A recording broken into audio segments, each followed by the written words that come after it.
The sun was beginning to set over the skyline of Atlanta, washing the city in shades of gold and deep amber. It was the kind of evening that made the chaos of the day feel like a distant memory. David Turner, a 46-year-old professional in a sharp navy suit, loosened his tie as a silver sedan glided smoothly through the city streets. The hum of the air conditioner mixed with the soft jazz playing on the radio, a quiet soundtrack to his slow transition from work mode to weekend peace. He had just wrapped up another long day at the Internal Affairs Division. His mind was beginning to drift toward dinner, and maybe a glass of red wine at home. Traffic was light for a Friday, and David welcomed the calm. The neighborhoods he passed were bathed in warm light. Joggers moved steadily along the sidewalks. Storefronts flickered with neon signs, and the rhythm of the city felt, for once, unhurried. As he approached a yellow-lighted intersection, he eased off the gas, letting the car glide gently to a stop just as it turned red. It was second nature to him, measured, precise, respectful of rules. Nothing about his driving invited attention, but in an instant, serenity gave way to tension. Red and blue lights exploded in his rear-view mirror. The sharp wail of a siren shattered the calm. David's brow furrowed slightly. He checked his speed, checked the light. Everything seemed normal. Still, he pulled over smoothly, his movements calm and deliberate. He rolled down the window and took a deep breath, because something told him this wasn't going to be just another routine stop. As a patrol car came to a stop behind him, David kept both hands on the steering wheel, steady, visible, calm. His fingers didn't twitch, his shoulders didn't tense. He had been through enough to know exactly what to do. It wasn't the first time he'd been pulled over, without clear cause. But tonight felt different. Something about it sent a quiet signal through his gut. In his side mirror, David saw the driver's door open. A tall man in a press police uniform stepped out, the weight of the badge glinting on his chest. Officer Kevin Doyle, mid-30s, buzz-cut, a square jaw, and a walk that said he was used to getting the last word. He adjusted his duty belt as he approached, every step slow and deliberate, radiating authority. David rolled his window down and looked up, meeting Doyle's eyes. There was no fear in David's face, only curiosity and a trace of practiced patience. License and registration. Doyle said curtly, without even a good evening. His tone wasn't aggressive, but it wasn't courteous either. Just flat, cold, controlled. David gave a polite nod and reached into his glove compartment. His movements were smooth, deliberate, nothing rushed. He handed over his license and vehicle registration without a word. Doyle glanced at the documents, then at David. His eyes lingered, narrowing ever so slightly, like he was trying to make sense of what he was seeing. "Do you know why I pulled you over?" he asked, leaning just a bit closer to the window. David kept his voice even. "I'm not entirely sure, officer. You didn't come to a full stop at the light," Doyle said. But his voice lacked certainty, just a touch of hesitation. David frowned gently, thinking back. "I thought I slowed in time, but I understand." There was a pause, longer than necessary. Doyle didn't respond. He just stood there, eyes scanning David again, not just as a driver, not even as a man, but as a potential problem. It was subtle, but David could feel it. The temperature of the moment was changing. This wasn't about a traffic stop anymore. "You're not from around here, are you?" Doyle asked, almost casually. David hesitated, just for a second. "I moved here a few months ago. My address is on the license." But Doyle didn't really seem interested in the answer. The question hadn't been about facts. It was a probe, testing boundaries. The officer shifted his weight slightly. He wasn't checking plates or verifying paperwork. He was sizing David up, reading him, or maybe misreading him. David knew that look, the one that said, "You don't belong here." The silence stretched just a few seconds too long. Officer Doyle held David's license in one hand, his fingers tapping it against his palm, like a metronome of suspicion. His eyes hadn't left David's face. Not once. There was something about the way David carried himself, too calm, too confident, too put together, that seemed to throw him off. Or maybe, to Doyle, it was precisely those things that didn't belong. David sat still, hands still visible, posture upright, body relaxed. But in his mind, he was calculating, gauging the situation, measuring Doyle's body language, tone, breathing. He could feel the shift happening in real time, like a current in the air changing direction. Doyle wasn't looking for a traffic violation anymore. Where were you headed in such a hurry? Doyle asked, his voice a little more pointed now, just enough to sting. Just going home, David replied evenly, near Piedmont Park. His voice was steady, but the words seemed to agitate Doyle. The officer leaned in slightly, elbows bending, closing the physical space between them by just an inch. Not enough to be threatening, but enough to be felt. We had some incidents in this area, Doyle added, like he was offering context. But the subtext was clear. David turned his head slightly, meeting Doyle's eyes directly. Incidents involving what? Men in business suits driving sedans. The question landed heavy. Doyle blinked just once before straightening his spine. The corners of his mouth tightened. "Watch your tone," he said, not loud, but with just enough edge to signal this wasn't a friendly suggestion. David didn't back down. "I'm just asking a question, officer. Transparency is important, isn't it?" That word, transparency, cut through the moment like a scalpel. Doyle stepped back, jaw shifting, hands moving toward his belt in that practiced law enforcement rhythm, as if to remind both of them who was wearing the badge. But something was off. Doyle could feel it, even if he didn't fully understand it yet. David wasn't acting the way he was supposed to. There was no fear, no fidgeting, no excuses or stammered apologies. Just measured, respectful resistance, like a man who knew exactly where the line was and dared the other person to cross it. Doyle began to pace, a slow half-circle in front of the car, never taking his eyes off David. The dynamic was slipping. He couldn't explain why, but it rattled him. "You seem pretty confident," Doyle muttered, almost to himself. David tilted his head slightly, voice soft but clear. "Confidence isn't the issue here, officer. Respect is..." And just like that, the balance of power tilted. Not fully, not obviously, but enough for both men to feel it in their bones. Doyle didn't know it yet, but this wasn't his stop anymore. It was David's. Officer Doyle stopped pacing, squared his shoulders, and walked back toward David's open window.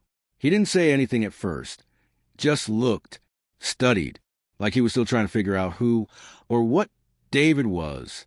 David could feel the air shifting again. Colder now, sharper. "You ever been arrested?" Doyle asked suddenly, the question tossed out like a fishing hook. David's brow furrowed slightly. "No, officer. Never." "You work around here?" Doyle asked, not giving him time to breathe. "Yes, Midtown." "What do you do?" "Corporate oversight," David replied, intentionally vague. Doyle's lips twitched. Something about the way David answered bothered him. Maybe it was the calm tone. Maybe it was the tailored suit. Maybe it was the fact that David wasn't playing the role Doyle expected him to play. "You always this calm when you're pulled over?" Doyle asked, his voice now laced with sarcasm. "I try to be," David said. "It usually helps keep things simple." Doyle gave a short, humorless laugh. "Or maybe you're just real familiar with how this works." David didn't flinch. "I've had enough experience to know the importance of staying composed." That answer seemed to hang in the air, too polished, too prepared. It didn't sit right with Doyle, who was used to flustered drivers, excuses, guilt, fear. What he saw in David wasn't fear, it was control. And something about that set off every alarm inside him. "You from here originally?" Doyle asked. "Born in Charlotte. Moved to Atlanta a year ago. Moved into one of these new condos, huh?" It wasn't a question rooted in curiosity. It was layered, with judgment, with assumptions. David nodded, choosing not to react. Doyle narrowed his eyes, voice dropping just slightly. "You know, sometimes people move into neighborhoods where they don't really fit in." David's expression didn't change, but the silence that followed was powerful. He didn't need to ask what Doyle meant. The implication was loud and clear. "Is that so?" David said evenly. "Just saying," Doyle muttered, his eyes flicking down to the badge clipped to his chest. Gotta know your surroundings. David turned slightly in his seat, meeting Doyle's gaze dead on. I know exactly where I am, Officer Doyle. The question is, do you? For a moment, Doyle didn't move. The weight of the question, the challenge inside it, hung in the charged air between them. He had started this stop as the man in control. But now, with every word David spoke, Doyle could feel his grip loosening. He was no longer sure if he was talking to a suspect or someone who knew something he didn't, and that terrified him more than anything else. The silence between them simmered. You could feel it, thick and electric, like the seconds before a summer storm. Officer Doyle shifted again, clearly frustrated. He looked down at David's license in his hand, then tucked it, along with the registration, into the front pocket of his uniform. The move was slow, exaggerated, almost performative. David noticed. He noticed everything. Then came the moment, the one every black man in America dreads during a traffic stop. "Step out of the car for me," Doyle said, voice clipped flat, but heavy with unspoken weight. David's grip on the steering wheel tightened for half a second. He didn't speak right away. Not out of fear, but calculation. Was this lawful? Was it necessary? Was it safe? "Is there a specific reason for that, officer?" he asked calmly, turning his eyes toward Doyle without turning his body. Doyle's lips twitched into something that wasn't quite a smirk, but not far from it. "I asked you to step out. You don't want to make this harder than it has to be." It was a threat disguised as procedure. David knew it, and Doyle knew he knew it. Still, David nodded slowly. No resistance, no drama, just quiet resolve. He unbuckled his seatbelt, opened the door, and stepped out into the fading light. Doyle's eyes scanned him up and down. David stood a few inches taller, broader in the shoulders. He wasn't physically imposing, but his presence carried weight, the kind of unspoken power that made insecure men feel smaller. Tailored navy suit, polished dress shoes, pockets square, still crisp, not a wrinkle on him. And still, to Doyle, it didn't matter. "Hands where I can see them." "Move to the front of the vehicle," Doyle said. David complied without hesitation. His hands were visible, movements fluid, composed. He walked to the front of the sedan, the pavement radiating late-day heat through his soles. Doyle followed, steps heavy behind him. "Is there something specific you're looking for?" David asked, his tone perfectly even. Doyle gave a faint shrug, his expression unreadable. "Just routine. Like I said, we've had some incidents around here. You can never be too careful." David turned his head slightly, meeting Doyle's gaze. "Incidents involving men in business suits? Or is this about something else?" The words weren't loud, but they landed with the force of a gavel. Doyle's composure faltered just for a moment. His jaw clenched, and his hand instinctively drifted toward his holster, not gripping it, but hovering near. Reflex, power, defense. "Watch your tone," he said, voice harder now. "I'm simply asking a question," David replied. No defiance, just quiet firmness. Transparency, remember? Doyle didn't answer. Not right away, because deep down he knew this wasn't a man who was rattled. This was a man who knew exactly what he was doing. Doyle stepped in closer, closing the space between them. His posture changed, not that of a public servant performing a routine check, but of a man trying to dominate a situation he no longer fully controlled. His hand hovered near his hip, and his voice turned short, clipped. "Turn around and place your hands on the hood." David blinked once. His body didn't move immediately, but his face remained unreadable, stone still. "Calm." He turned slowly, deliberately, and placed both palms flat against the warm metal surface of his car's hood. "Weapons check," Doyle muttered, as if the words explained everything.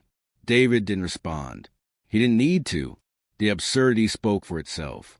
He was wearing a fitted blazer, slacks, and dress shoes. Nothing bulky, nothing suspicious. No bulges, no baggy layers. But Doyle wasn't looking for a weapon. He was looking for control, for compliance, for a reaction. Doyle began to pat down. His hands moved fast at first, shoulders, arms back, but then slowed at the lower torso. His palms pressed harder than they needed to, lingering longer than protocol required. It wasn't violent, but it wasn't respectful either. It was invasive, deliberate, calculated. And yet, David didn't flinch, didn't turn, didn't even tense. His stillness wasn't submission. It was strategy. Each second of silence said, I know what you're doing, and I refuse to give you what you want. Doyle finished the search with a final, frustrated pat to the sides of David's legs, then stepped back, lips pressed tight, face unreadable. You're clean, he said. The words felt begrudging, like he was disappointed he hadn't found anything. David slowly turned around, brushing his suit jacket back into place with casual precision. Of course I am, he said simply. No bravado, just fact. They stood facing each other again, but the dynamic had shifted once more. Doyle had tried to reassert control, physically, forcefully, but it hadn't worked. David hadn't resisted, but he also hadn't yielded. That terrified Doyle more than shouting or defiance ever could. If we're done here, David began, his tone still measured. We're not done, Doyle snapped, interrupting. His voice was louder now, just slightly, but enough to reveal the growing crack in his armor. His words tumbled out too fast, too defensive. You seem to know a lot about what I can and can't do. Care to explain why that is? David folded his arms slowly. Not confrontational, just composed. Let's just say, I've had my fair share of interactions with law enforcement. Doyle's eyes narrowed. That so? You a lawyer or something? David gave a faint smile. Or something. Officer Doyle stepped back, eyes narrowed, studying David as if he were a riddle that refused to solve itself. Something about this man, his stillness, his poise, his quiet defiance, was making Doyle deeply uncomfortable. This wasn't how traffic stops usually went. People got nervous. They babbled, apologized, fumbled with their documents. But David was composed, precise. Every word was calculated, every movement controlled. And Doyle couldn't figure out if that made him dangerous or powerful. Listen, Doyle muttered, circling slightly in front of the car again. You think you're smarter than me? David didn't answer right away. He simply followed Doyle's movement with his eyes, expression unreadable. You think you can talk your way out of this? Doyle pressed. David finally spoke, voice low and steady. I don't think anything. Officer Doyle, I believe in fairness. And so far, I'm not seeing much of it here. The words weren't loud, but they hit hard. Doyle's jaw clenched. His hand flexed near his belt again, not in fear but frustration. He wasn't used to this, to being challenged without being outright disrespected. David's calmness felt like a mirror, one that reflected back everything Doyle didn't want to see in himself. Fairness, Doyle repeated, scoffing. You think fairness is what this is about? He stopped short. He was about to say something he shouldn't. The words danced on the edge of his lips, but instinct stopped him just in time. Still, the damage was done. The tension in the air changed. He had revealed more than he intended. David caught it instantly. His posture shifted, barely, but with purpose. The space between them tightened with invisible pressure. People like me, David said quietly, his tone edged in steel. Is that what you were about to say? Doyle took a step back, the flush of regret rising in his cheeks. You know what I meant, he muttered, voice weaker now.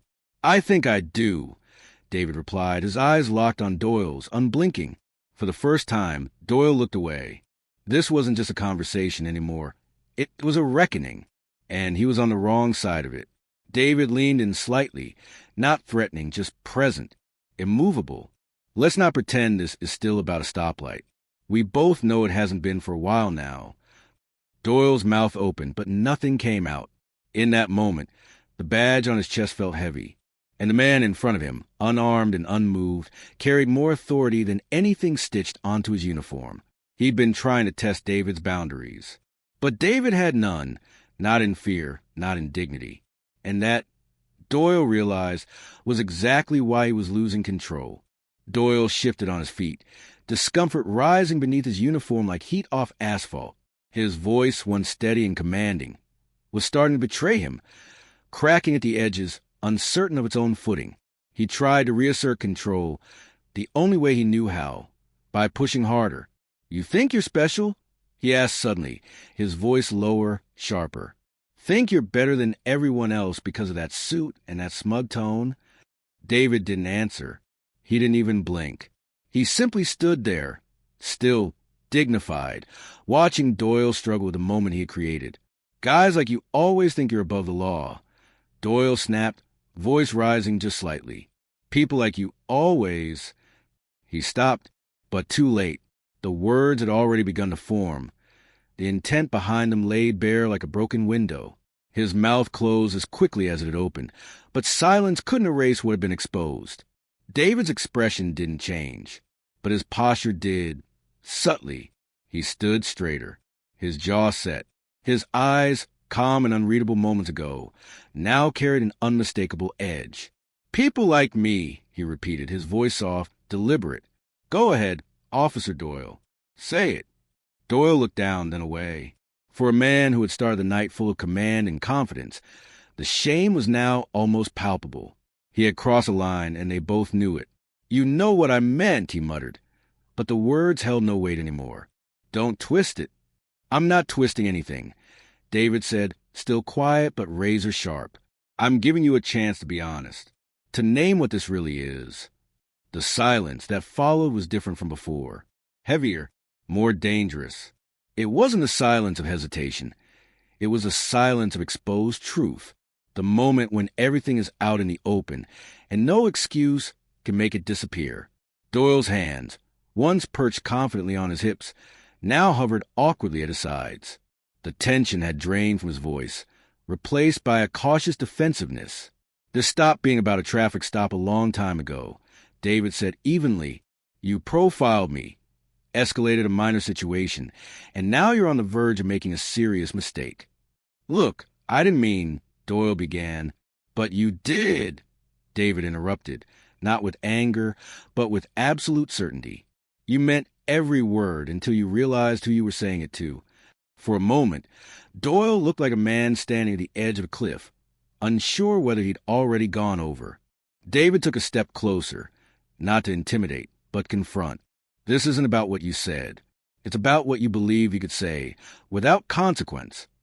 And suddenly, Doyle realized he wasn't speaking to a civilian anymore. He was speaking to someone with power, and more importantly, principles. The silence between them was now heavy enough to crush concrete. Officer Doyle stood frozen, his face a mixture of frustration, confusion, and something new, dread. David didn't rush. He didn't raise his voice. He didn't need to. "Officer Doyle," he said, voice steady like a judge issuing a verdict. "I think it's time you knew who I am." Doyle scoffed, the sound forced and brittle. "I don't care who you are." But the crack in his voice betrayed him. He did care. And something inside him knew this was about to get worse. David moved slowly, deliberately, his hands visible the entire time. "I'm reaching into my jacket pocket," he said calmly, almost like a teacher guiding a student. No sudden moves, no surprises. Doyle's hand instinctively twitched near his holster, but he didn't draw. He watched David's hand slide inside the blazer, smooth and practiced, and emerge holding a slim black leather badge wallet. David flipped it open and turned it toward him. The gleam of the shield caught the last rays of the Atlanta sun. Doyle's breath hitched. "David Turner," he said, like he was just now reading the name on the card. "Internal Affairs." David nodded slowly. "Director of Internal Affairs, Atlanta Division. I oversee officer conduct, including use of force incidents, stop and search procedures, and racial profiling complaints." Each word was delivered with the weight of a hammer, measured, precise, impossible to ignore. Doyle's face drained of color. The authority he had wrapped himself in like a bulletproof vest was now unraveling at the seams. He took a small step back, almost without realizing it. David stepped forward, not to threaten, but to take up the space that was already his. The shift was complete now. This wasn't a confrontation. It was a reckoning. "You've profiled me," David said evenly. "You escalated a stop with no probable cause. You tried to intimidate me with physical searches, leading questions and vague accusations. And you did it because you thought I wouldn't know better. Doyle didn't respond. Couldn't, because I didn't fit your idea of who deserves respect. It wasn't an accusation. It was a statement of fact. Undeniable. Doyle's hands dropped to his sides. His stance shrank. He was no longer the officer in control. He was the subject of an investigation that had already begun the moment he ran that red and blue light. And that, David said, folding the badge wallet and slipping it back into his pocket, is not just a problem for me. It's a problem for every person you encounter in uniform. And just like that, the power shifted, not with shouting, not with violence, but with quiet, surgical truth. The kind of truth that didn't just end careers. It exposed systems. Officer Doyle stood as if he'd just been hit by a wave, his posture rigid, but the strength behind it fading fast. His eyes darted from the badge David had just revealed to the man standing before him, as if trying to reconcile the two images, the suspicious driver he thought he had cornered and the senior authority figure now holding him accountable. His mouth opened slightly, but no words came out. He looked like a man trying to remember a rule book he never thought he'd need. David, by contrast, stood tall, steady, silent. His calm wasn't forced. It was earned. Years in the system. Years watching officers like Doyle operate unchecked. He had seen this exact moment before, when the script flipped and the enforcer became the questioned. "You look surprised," David said quietly. Doyle blinked. I didn't know. That I'd know my rights?" David finished. "That I'd understand your protocols? That I'd have the authority to hold you to them?" Each question hit harder than the last. Not shouted, not aggressive, but scalpel precise, measured, inevitable. Doyle took a small step back, the badge on his chest suddenly feeling like a weight instead of shield. His confidence had evaporated, replaced by the dawning realization that this wasn't going away with a warning or a shrug. "Listen, maybe I misread the situation," Doyle offered, his voice softer now. "It wasn't personal." David raised an eyebrow. "That's exactly the problem, Officer Doyle. It was never supposed to be personal. It was supposed to be professional, procedural, but you turned it into something else." The officer looked away, as if the sidewalk had more to say than the man in front of him. "Do you know what's most troubling about this interaction?" David continued, his voice never rising, but cutting through the silence like a verdict. Doyle didn't answer. He didn't need to. The question wasn't for dialogue. It was for impact. It's not just the profiling. It's not just the escalation. It's that you did all of it without the faintest idea who I was. You never stopped to think, what if this man knows the law? What if he's someone with authority? No, you assumed, based on what I looked like, based on your bias. Doyle's shoulders sagged. The weight of his assumptions and their consequences settled in. David stepped back slightly, giving him space to process, but his voice remained firm. "You made decisions tonight that reflect more than poor judgment. They reflect a mindset, one that doesn't belong in uniform." And with that, the silence returned. But this time it wasn't tense. It was heavy with consequence. Doyle was no longer the man running the stop. He was the one being stopped. And every second it would follow him long after the sun set over Atlanta. The tension still hung in the air like fog, but David was done waiting for Officer Doyle to find the right words. Because there weren't any. Not anymore. He took one small step forward, not to intimidate, but to close the distance left by Doyle's retreat. His voice remained calm, but every syllable now carried weight, finality. "Here's what's going to happen next," David said, his tone low but unshakable.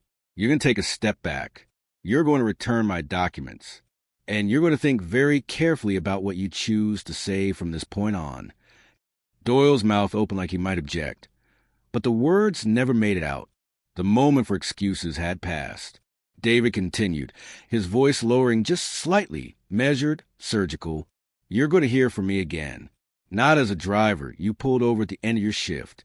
Not as a man in a suit you thought looked out of place.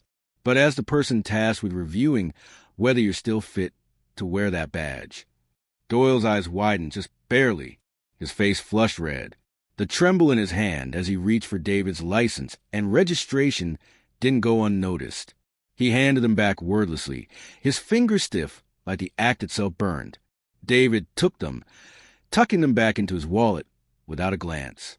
Then, slowly, he walked back to the driver's side of his car. Before opening the door, he paused and looked back one last time. "Remember this, Officer Doyle," he said. "The badge doesn't make you better than anyone. It makes you accountable to everyone." And with that, David slid behind the wheel and shut the door. The engine came to life with a soft purr. The tail lights glowed red in the darkening street. And as the car pulled away into the Atlantic evening, Doyle was left standing alone, no longer in control, no longer certain of anything except one truth. This wasn't over. And this time, the system would be watching him. The next morning, the golden light of Atlanta's sunrise filtered through the blinds of David Turner's office. He sat behind a wide mahogany desk, suit jacket off, sleeves rolled neatly to his elbows. A steaming cup of coffee sat untouched beside him. In front of him lay a file, thin but weighty in implication. The name stamped across the cover, Officer Kevin Doyle. David stared at it for a long moment before opening it. Inside were familiar phrases: minor complaints, use of tone concerns, excessive stops, misunderstandings. Nothing had ever escalated far enough to trigger disciplinary action. Nothing that, on its own, would spark alarm bells. But to David, the file didn't whisper, it screamed. Pattern. Doyle wasn't a one-time offender. He was a product of neglect, of unchecked behavior, quiet warnings, and internal reminders that never turned into real consequences. David leaned back in his chair, hands steepled beneath his chin.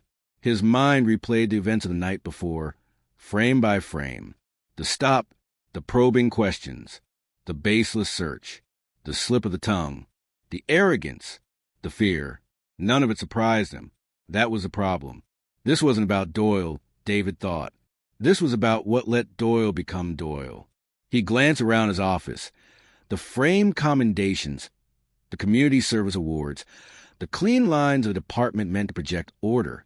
But inside these walls, he knew there had been far too much silence, far too much handled internally, and that silence had bred permission. Just then, a knock at the door broke the quiet. "Morning, Mr. Turner," said Linda, his assistant, stepping in with a stack of folders. "Here's the misconduct summary for last month. Also, Chief Whitaker asked me to remind you about the department-wide review next Tuesday." David nodded, taking the files from her hands. "Thanks, Linda. And can you schedule a meeting with Chief for this afternoon? There's something I need to bring to his attention." She paused, sensing something in his voice.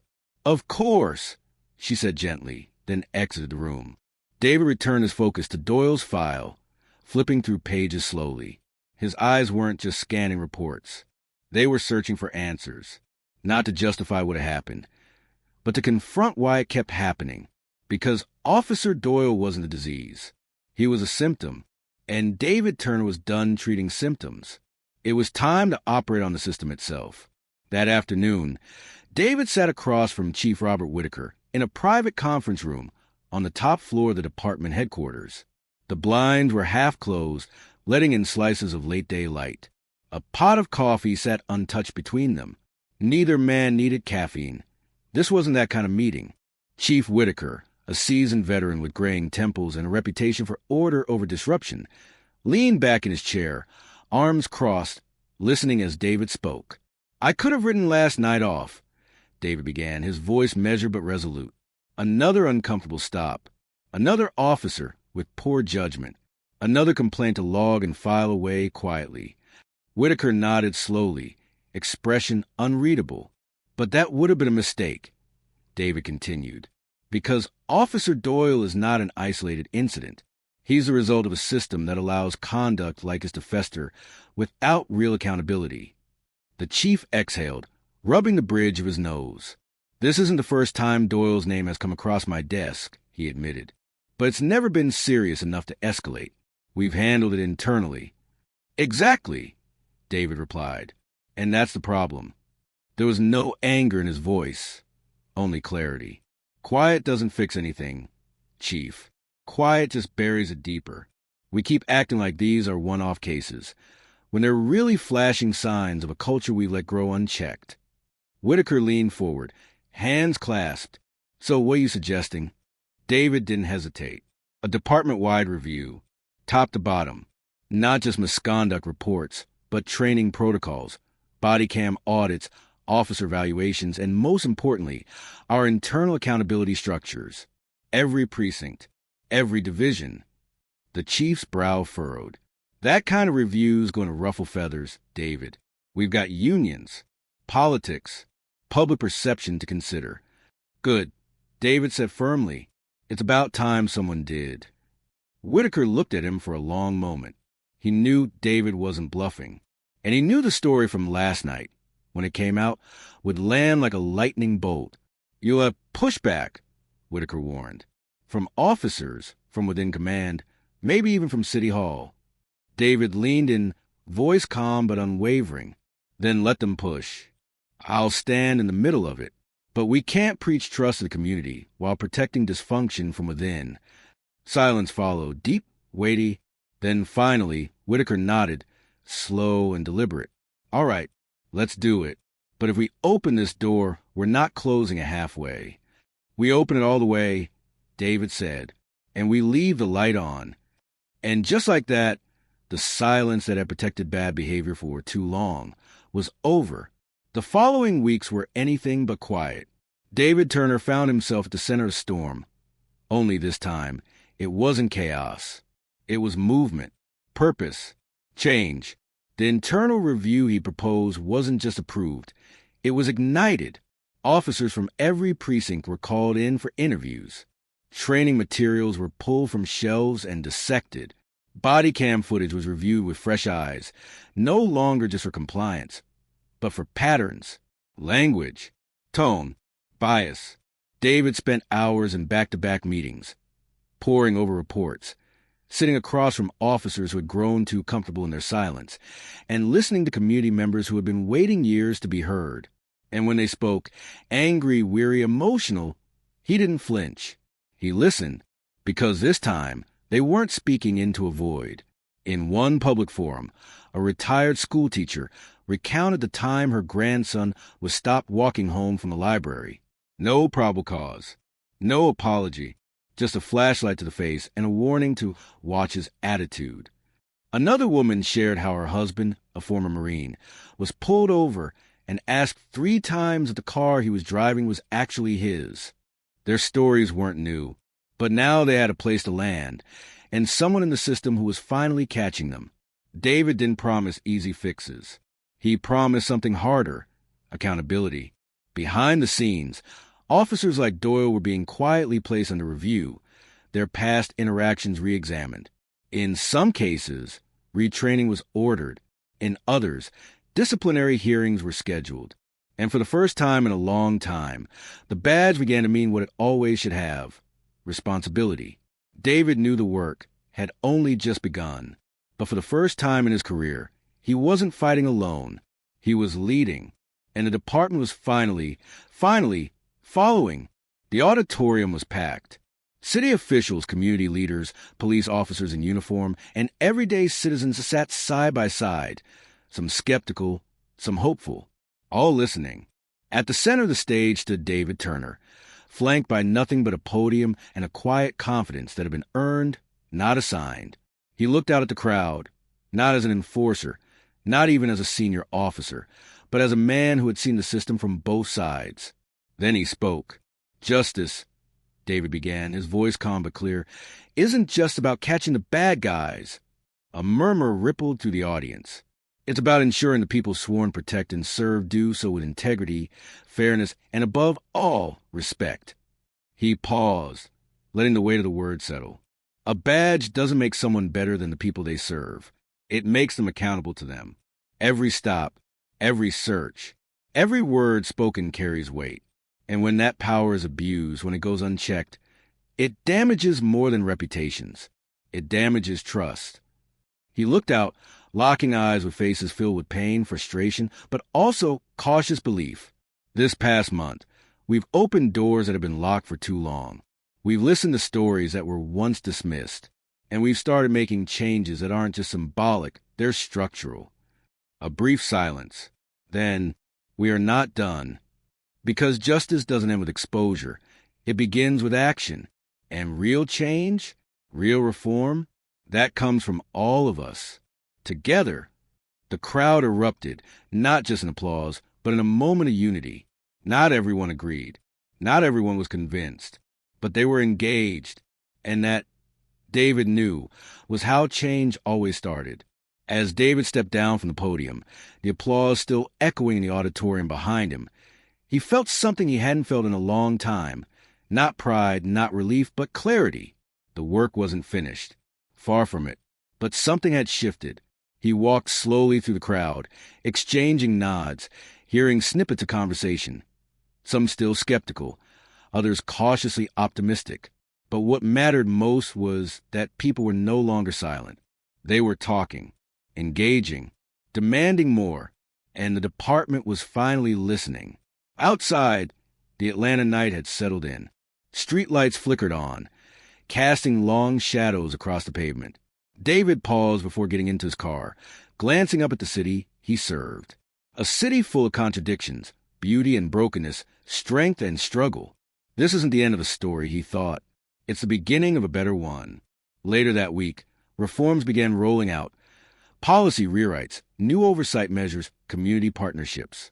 Officers were being retrained not just in tactics, but in empathy, in presence, in responsibility. Some would resist the changes, but enough would embrace them. And that was how culture began to shift. Not overnight, not with noise, but with consistent, relentless effort. Back in his office, David pinned a new quote to the bulletin board beside his desk. It read, "The badge isn't a shield. It's a mirror. It shows the world who you are, and it reflects what you stand for." He stared at it for a moment, then turned back to the stack of case files on his desk. Another day, another challenge. But now, the work felt different. It felt possible. If this story moved you, share it. Talk about it. Reflect on it. Because real change starts with awareness and grows through action. Subscribe for more stories that challenge, inspire, and remind us. Justice isn't something we wait for. It's something we build together